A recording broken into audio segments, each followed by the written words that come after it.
pop kultura je kod nas na margini, a ona se tako zove zato što bi trebalo bude popularna. Nasuprot tome, popularna nekultura, a krećemo odatle jer je to, čini mi se, lakše i jednostavnije objasniti, dok popularna kultura ima gomilu pozitivnih ciljeva, popularna nekultura sasvim izvesno ima jedan, a to je zatupljivanje. Vrlo je lako manipulisati funkcionalno nepismenim ljudima čiji su vidici izuzetno skučeni, ljudima koji ne razumeju da, recimo, jedna uslovna definicija ukusa, recimo, bi mogla biti da je ukus sposobnost upoređivanja, je li tako? Mi u stvari procenjujemo, šta ja znam, jednu čašu na osnovu toga koliko smo čaša u životu videli, pa sad onaj što je video mnogo različitih čaša mnogo bolje procenjuje je li ova čaša dobra ili nije. A onaj ko nije video nema sposobnost da uporedi i utoliko njegov ukus baziran na proceni je daleko skučeniji. A sve sam više sklon da verujem da sposobnost ukusa, sposobnost upoređivanja ima veze sa životnim rezonima, nije to samo estetska kategorija, već jednostavno malo diktira i tvoj svetonazor. Ja ne mislim da će neko ispasti za Boga loš čovek zato što se drogira na ranjacima po ceo dan. Da će ispasti nepošten čovek i kriminalac, pa neće.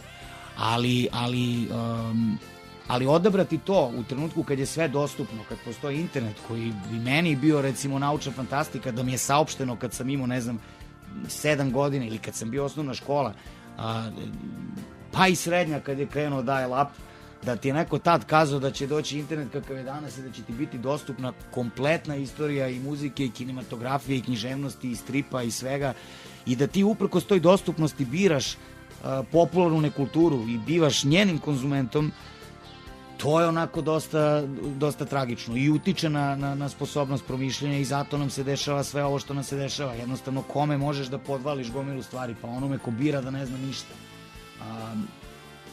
I otud mislim da je popularna kultura važna, osim što je naprosto lepa.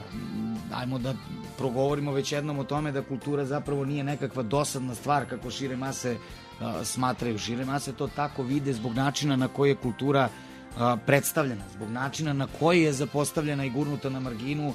To se doživljava kao okupljanje baba sa broševima i tu se sad dešava nešto užasno dosadno što niko ne razume. I ovi što su prisutni se samo prave da razumeju i upravo takvi signali stižu i sa samog vrha. Neko veče sam gledao gde je gradonačelnik Novog Sada govori o Cecinom koncertu na trgu i kaže kako neko može to da osporava, ta lažna kulturna elita i tako dalje. Dakle, mi pričamo ovde o ljudima koji uopšte ne mogu da shvate da ti ne fejkuješ kad kažeš da smatraš da to nema veze s kulturom i da je to nekulturno i kič. Ljudi misle da svi krišom slušamo Cecu. To je nevjerovatna stvar, ljudi ne veruju da to prosto nije istina. Ima nas mnogo koji to ne slušamo uopšte. Ali što bi rekao divni Balzak svojevremeno, najveća mana sitnih duša je ta što misle da svi posjeduju njihove mane. I to je nepromenljiva zakonitost, očigledno. Tako da, zbog toga, da bi se osetilo nešto lepo i da bi se proširili svoji horizonti, da bi se znalo više, zato nam treba popularna kultura. Nasuprot onome što radi popularna kultura, a to je sve suprotno. Sužavanje vidika, širenje neznanja i držanje ljudi u jednom onako stanju, jednom taktikom koja više nije ni hleba i igara, nego samo igara. Ne pita se ni za hleb, ako ima dovoljno igara.